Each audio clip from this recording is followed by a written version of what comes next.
5, 0.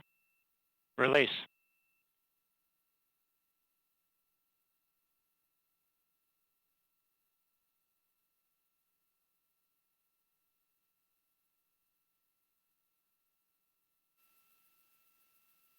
And Atlas TU has gone to closed loop control.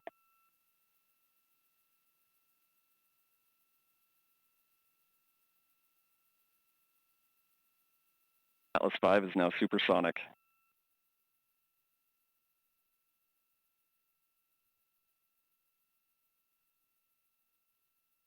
And passing 45 seconds into flight, vehicle is now passing through max Q, maximum dynamic pressure. Engine response looks good. At this time in flight, the SRB chamber pressures remain nominal, and the RD-180 pump speed and fuel injector pressures are responding well to demands on the engine. And the Centaur reaction control system is now pressurizing to flight levels.